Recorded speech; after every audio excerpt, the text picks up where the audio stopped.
practices aren't very stable, or you need like a super solid foundation before entering into A them. Sybil attack is a kind of security threat. My friend that I sent you the screenshots of her text to me a few days ago, she told that to me a lot. It was like, oh, if you're not in an established tradition, then it's so easy to get lost. And she used to teach spirituality to people, and she would mix all sorts of things together, and she got me really confused and really hurt.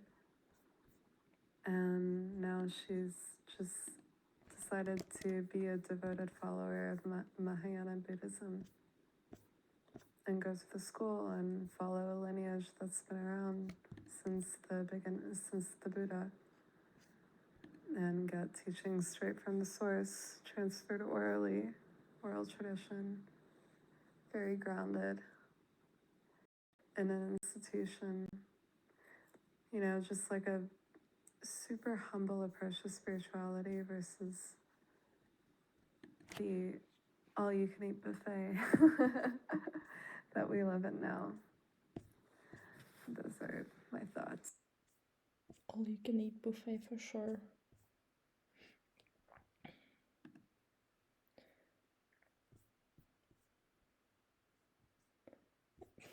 You're really not letting me read this, huh? Until I make a decision.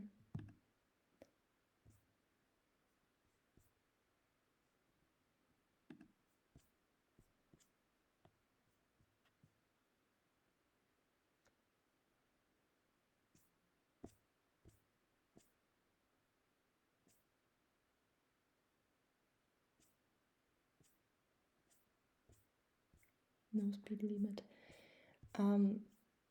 You know, I don't believe in people who don't work hard. Yes, that's how it is. And at the same time, I believe in rest. I believe in directed action. I believe in showing up. I believe in being in control of your emotions.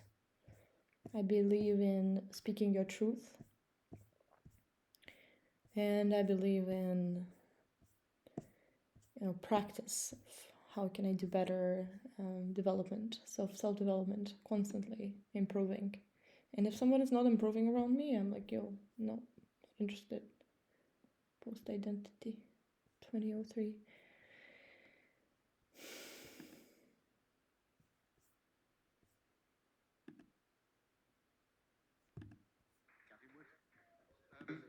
This is I saw this before. talk on illegality. Illegality. Who knows what I mean when I say? Hold on. Who's got a beer? Look how is he moving? Like, what's his body language showing us? First of all, right? Yeah. This is a talk where you might want to have a beer. Illegality. It's a word. It's a relatively new word. It was coined in 2003. I didn't coin it. I thought I did, but it turned out I didn't. It was coined by an NGO who were talking about what the NSA are doing, but I think my meaning is better than theirs, so I'm going to stick with it. Illegality, I mean by it, well, hold on, who can guess what I mean by it first? Why the double L? Hey? Why the double L? But, well, actually, as it happens, you're not the first person to say that. But it turns out that the original authors of the original creators of the word used the double L, so I can't argue with it, can I? Well, all right. Okay, hands up if you prefer double L to single L. 3. Okay. And the other way around? More than 3. Polkadot is not the Google of the future. Nothing is Google of the future. We don't need Google of the future. Next time I talk about this. We don't need that. So, does anyone know what I mean by it? Yep.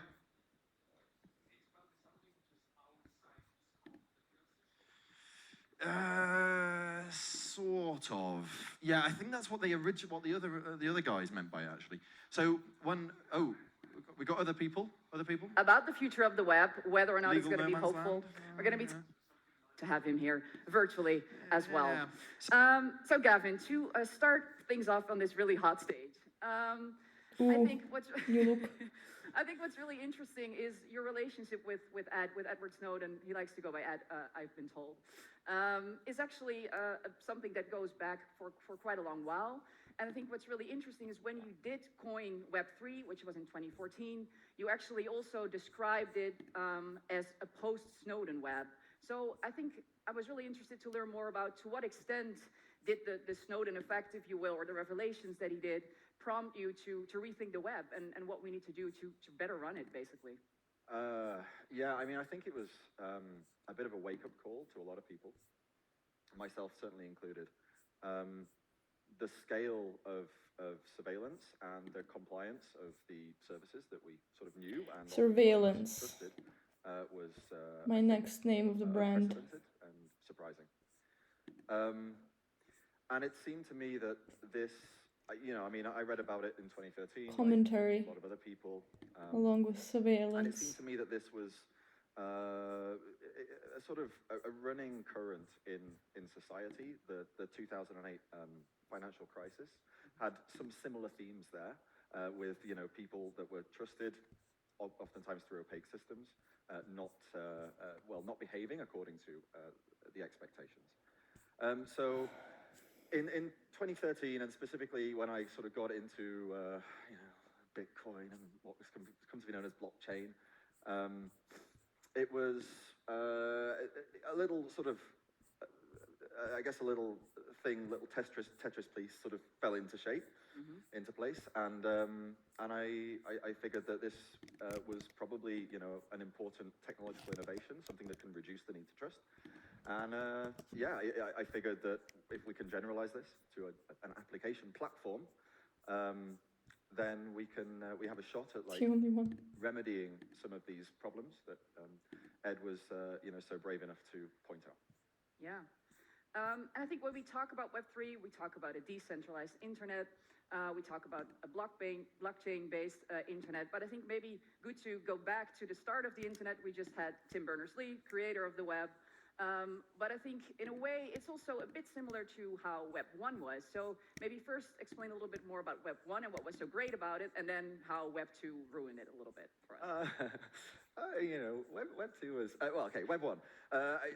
This was like a decentralized information publishing system, right? Very novel for its time, like incredible innovation that essentially allowed anybody to make information known, to effectively, you know, as the internet sort of rolled out across the world, make it known to sort of anyone else that sort of wanted to know it and had the wherewithal to find it, to be able to, you know, use a search engine or whatever. And this was, I think, you know, a crucial application that really brought the internet into people's minds. And in fact, for a long while, like, you know, the browser was the internet. You know, people, you know, I remember in the like mid to late 90s, it's like, is it the web or what do we call this thing? It's like, oh no, there's email, so I guess is email the web as well? No.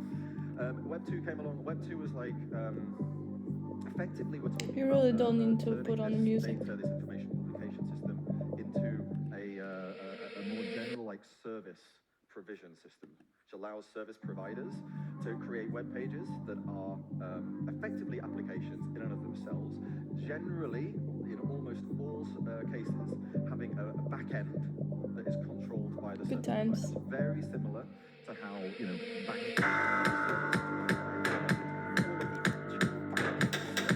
happens behind the walls of the bank, and all we get is like a sort of a counter, and we sort of say, we request, please, you know, transfer money from here to here, and the bank has to think about it, and if they're in a good mood, maybe they'll do it. Yeah. Okay, so I think that's probably what we need to know to start off your conversation with you and Edward. So Edward, I hope that you're here, and yeah, I will see you for the Q&A. Okay.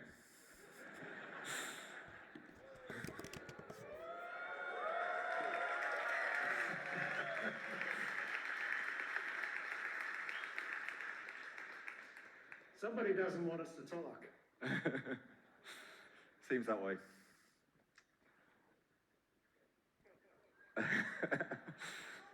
Okay, I guess we're just not gonna talk. I didn't hear the introduction, but hey, look, everybody's been waiting, so let's just, do what we can. I don't know how long the connection's gonna last. It's kind of a miracle that we could do this at all, when you think about it. But what I was hoping that we would talk about today is where we have come to the internet as it exists today, how it's kind of been built around us. We all depend on it now. And nobody really asked you if you wanted it to be this way. But it's assumed that you agree to it. It's assumed that this represents I don't know why I'm doing it, your Not will, that I your care. desires, that you but are also okay with the direction that things are continuing. don't take me out.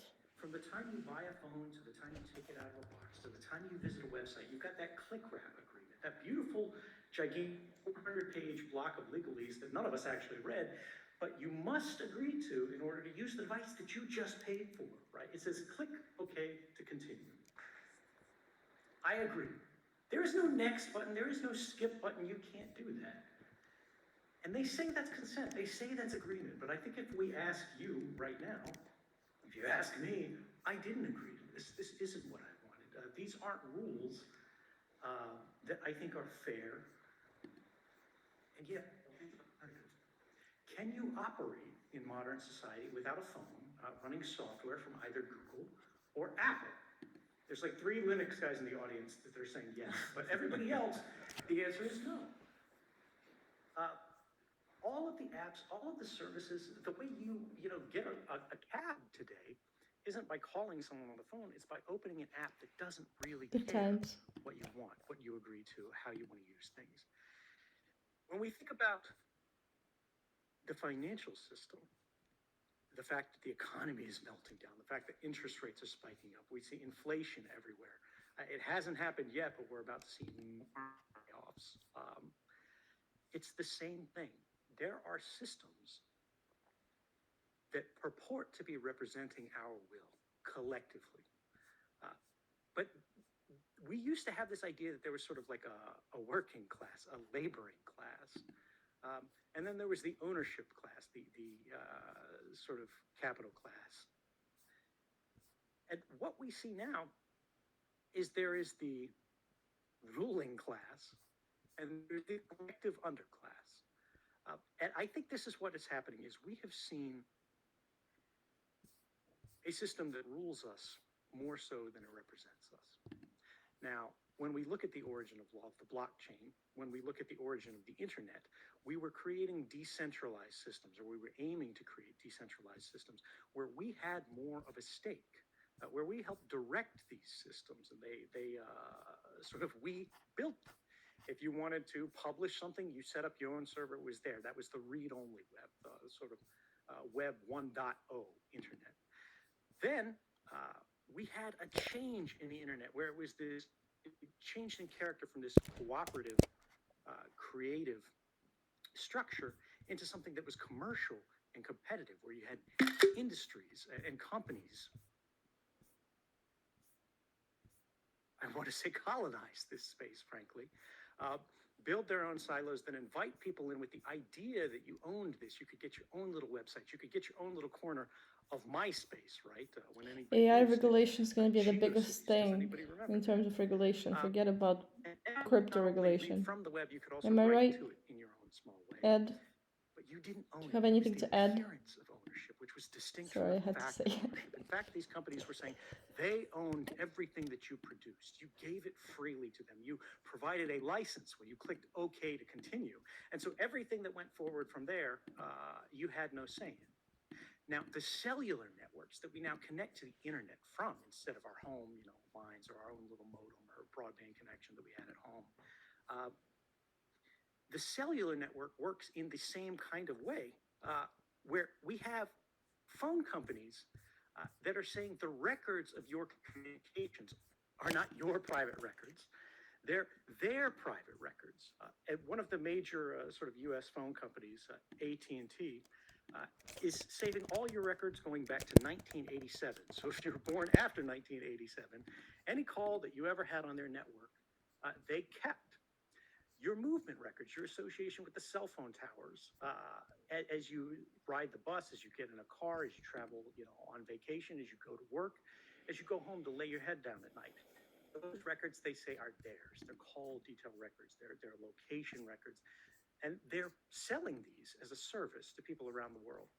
Now, the finance companies, of course, have done the same thing. We are supposed to have fixed this with cryptocurrencies and made it more independent. But what we are seeing right now is that, in fact, this same financializing urge, this same centralizing urge is moving into the decentralized network space. And we are repeating past mistakes. We are returning to the origin of our problems that we sought out to fix. And I know I went long there, but I was just afraid that, we're not going to get any network connection at all. It looks like it's going okay now. So let me just shut up for a minute and return to you, Gavin, and say, have you felt this at all? Like this situation that we're in today, do you agree with how we got here? Do you think it's something different? And more than that, where is it leading? If the status quo is a network that is oriented for the interests of institutions over the interests of the public, Overemployment. and we continue in this direction, where are we going to end up? Yeah, so much to say. Many things that I'd like to sort of riposte there, but like, I think overall it's a crucial question to ask. The question is like, are people, do we want this enough? Like, do we want the ability to be able to examine our world and the systems within it, whether it's, looking at our natural phenomena, or whether it's looking at like technological phenomena? Do we want the ability to examine it? Do we want the ability to know, to have reasonable certainty of how it will operate into the future? And this is what, the Enlightenment was about. It's the birthplace of science. It's like we measure systems, we come up with theories, we test the theories, specifically to be able to predict the future, predict how the world will work. So we create these models. And in my mind, what you were mentioning there was, it was a failure of expectations. We expected the service providers not to be spying on us, not to be collecting our information and saving it for a rainy day. And it turns out those expectations were not met. So do we care enough that these expectations should actually be met? That's the first thing. And I'm not sure we do. I think it's an open question. I on the optimistic side, we didn't care whether our connection with the websites that were serving us data were HTTPS, whether they're SSL secured, up until about 2013. And then quite speedily after 2013, suddenly we cared about it a fair amount, or at least we cared about it enough that the vast majority of websites and web services that we use switched over. So I think on the optimistic side, we have that. The other question that I have in my mind, okay, if we don't care enough, will we eventually need it? And if we do eventually need it, for society not to become incredibly volatile, like the 2008 financial crisis, as that's a prime example of volatility due to a broken trust-based system, will we eventually realize that we need it before it's too late, before the volatility racks up to the point that there isn't much of a society left for us to save? Yeah, I think there's a problem here in when you talk about perception, when you talk, do we want this? Does the average person perceive the threat? And I think when we talk about that pre-2013 moment, for anybody who doesn't remember this, we're talking about way too many. revelations of global mass surveillance, the idea that governments around the world were working in concert in a conspiracy, not against foreign enemies, but against the public. Are you part of this club? Are you part of that club? Are you part of this club? Are you part of that club? What did you invest in? It was sort of constructed around this. Did people know that all So many. of your communications were being collected in this way, right? As Gavin mentions, there were specialists, there were academics, there were people who understood that technically this was possible. They could do it in a lab. People are the reps excellent. were there, the tools were known. But did the person riding the bus know? Does the person going to work, sort of in an ordinary office know? I think no. And in fact, we look at the media attitudes of the day, like literally up to the moment pre-2013, and the idea that there was a system of global mass surveillance where every connection you made to any website, regardless of whether you were a criminal or not, you know, you could just be going to the newspaper to read it, was being ingested into a system in the United States, in the United Kingdom, in Australia, in New Zealand, in Canada, right? And shared around and mixed and then spread out to larger communities of intelligence relationships that had names like that whole Anglo sort of alliance that I described was called the Five Eyes Network. Like, it sounds like a villainous James Bond cabal, but it was real life. And the government's own classified documents are available online. You can read all about this. The media treated this possibility as a conspiracy theory because they could not see why. And how could this be applied? And what I mean by this is the perception of threat is what produces the possibility of action at a mass scale. In the expert audience, in those academics, amongst those engineers, yeah, they could do something, but they had other interests. They had other problems. They couldn't see the fire too because they knew it was a potential problem, but there was no evidence that this was being industrialized on a global scale. When we got the evidence, as you said, things quickly began to change.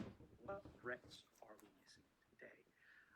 And I think when we look at what's happening with not only sort of the market dislocations and the supply chains falling apart, restrictions on human movements that arise as like these post-pandemic restrictions, everybody closes borders instantly, then you've got to install apps and like all of these different changes that did not previously have a history, a basis to be applied at this scale everywhere.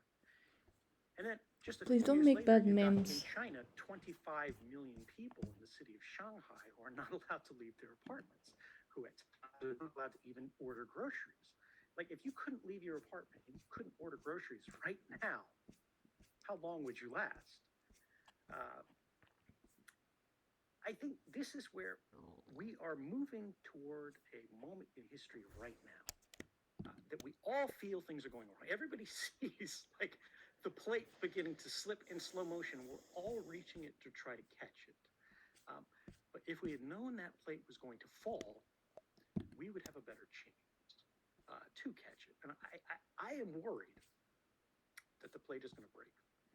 And the reason why What is does that that we mean? did not see how deeply, how thoroughly our digital dependence had become entrenched before institutions began to seize it as a policy lever that they could use to move us to shape our behavior. Banks are the biggest example right now where, you know, they can cut you off at any moment. You have your money in their hands, and they're supposed to, you know, be good stewards of it. But we have begun to see people dislocated from their accounts because of protest activity, right? Because of the movements they support. You know, it could be the same as treating a protest, which is very disruptive, in which people don't like. It might be very unpopular. The same as if it was some kind of violent extremism with weapons and like armed force and uprising. These things are not the same. But governments realize they have new tools that they've never had before. And now the public is entering a time of precarity. I think we're all realizing there's a decline. People who are invested in the crypto market, specifically, everybody is seeing like each other as competitors as opposed to cooperators. They're all Truly. trying to get out. They're all trying to sort of save themselves because they weren't focused on the utility of the networks they were building so much as the financial advantages they were deriving from it. And this is really the danger of the current times, right? Those moments of precarity, when we move from a time of plenty where everybody has so much, where nobody really cares what's happening, you can sit at home, you can watch shows, and no one's really going to bother you unless you do something incredibly extreme. To a time where there are limits on what is available. There is not enough to go around for everyone, and maybe there is enough to go around for everyone in your rich country. But when the prices rise and rich nations are trying to buy up scarce supplies, right, they have the money to do that. There are other countries that go hungry. There are other countries that experience shortages because of that. One of the most powerful things about the internet to me is the fact that we have this global network that connects all of us together. And we have not yet realized that the national fabric, the national structure that we lay over top of it, all of those borders, all of those passports, are the artificial concepts that separate us from recognizing we are all one team. And as we move into these difficult times, right, without having previously anticipated and prepared for the threat, unfortunately, primarily because of short-sighted politics and political thinking, how are we going to navigate our way out of this? So, suppose if we take the best case example, we don't really need to talk about that here. So let's think a little bit more cynically, skeptically. If things start to break with the volatility that we're sort of talking about, will this beautiful interconnected fabric of communication, the internet, is it going to survive? Like, are we at the point now where we can say, yeah, the internet, things can get really bad, really, really bad, but we will still have the internet? Like, should we be building the technologies that that will keep us in some sense, free, or retain these expectations These really that we've good grown articles. to, I'm clicking all to of them. Look desire, at even me. if they're in the background, potentially even need? Or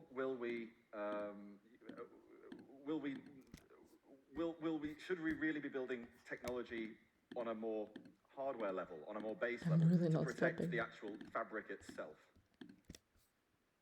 Yeah, I mean, when you look at how bad it can get, I mean, that's a How huge bad? scale that I think Tell us how bad. really consider. How do you get your internet connection right now? You get a subscription to a telecommunications company. It sends you in the mail or gives you in a store a little SIM card, right? A subscriber identity module that you put into the side of your phone that pairs with a little chip in your phone that holds two universally unique sort of identifiers. Nobody else shares these. Your SIM holds your phone number, of course. This is part of it. But it's the individual manufacturers or individual mobile subscriber identity, the IMSI. This is what the police use to track you with, using stingrays and everything like that. And then the IMEI. This is in the handset, not the SIM card. The individual mobile equipment identity. You cannot change this. It's burned in at the factory. It would be, illegal to change it if you could. This unique identifies you on the global network. And together, these things are what allow you to tell the network, I paid for service. Does it have to be structured this way? No, it doesn't. We could use some kind of anonymous tokens where you basically show the equivalent of a cryptographic proof that I paid for service. It doesn't really matter what my handset is. It doesn't really matter who I am. Here's my routing address. Here's my transient sort of phone number equivalent that can be used to find my phone for the next 7 days, for the next 7 years, whatever I paid for. That's not how it's structured. That's not how it's built. If anybody wants to remove you from the network, whether it is the corporation, whether it is the government, whether it is eventually a foreign adversary, the technological capability exists today to do that.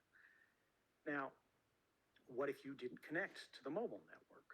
What if you were trying to use like local radio links? There's this old idea of the mesh network where everybody is like in that Web 2.0 idea as it was originally envisioned, both a publisher and a subscriber. You got everybody else's feeds, everybody else's updates pushed to your phone as they walked past you. And then you pass them on to the next phone as you pass them. Of course, there's storage limitations, there's bandwidth limitations. Right now, we don't do that very well. But the problem with these wireless communications is that wireless communications are invisible to the human eye, but they are highly visible to the electronic spectrum. And when you talk about authoritarian societies, there are a lot of things they can do with this one. They could just hunt for the emitters that are sort of not authorized on the network, or not allowed to do this, or using an improper protocol and just march you off to Gulag. Or in the Chinese reality of today, you just aren't allowed to go where you want to go. If you want to go to the grocery store, you have to show your cell phone that's authorized on the normal networks. It has to connect to the normal centralized government database to retrieve your centralized identity. And it has to show a code, green, yellow, red, about whether you're allowed to enter this right now as a health code. But that could be changed for any reason, right? And if you are not green, if you're not accepted, if you're not allowed to pass, what recourse do you have? And this is what you said, do we want it enough? Right now, everybody, even who hates the internet, everybody who hates society as it exists today, think about the worst misanthrope who's, tweeting absolute vile hatreds in a darkened basement somewhere, whoever disagrees with you, who thinks the embodiment of evil, they are going online, they're going to the same place to pass their time, as largely everybody else in the majority. When there is such a popularity, when there is such a dependence on a certain structure, on a certain network, how do we leave it? How do we depart it? How do we progress from it? How do we recognize that the system as it exists today is not good enough? And to recognize that it could be better, and to recognize that it should be better, and to recognize that individually and collectively we can make it better. But it will not become better unless we force that to happen. If you study the history of humanity, no government is going to reform itself. It's not going to grant that as a gift to you. It has to be fought for and it has to be won. And I don't mean violently. This can be achieved non-violently, but it will not happen simply. It will not happen without sacrifice. It will not happen without difficulty. Now ask yourself, you sitting in the room, how much more difficulty do you want to add to your plate today in an already increasingly difficult time? But if you're not willing to, look to your left and right and ask yourself which one of them is going to be willing to. And I think this is both the great challenge and the great hope of our time. We have lived through one of the greatest periods of peace in history. We have a tremendous privilege. Oh, look, they met on Jitsi. Education. We have wonderful sophistication. We have access to information and to each other that no one has had anywhere at any time. And we are being asked by history in this moment right now, what are we going to do with it? Indeed. I think we're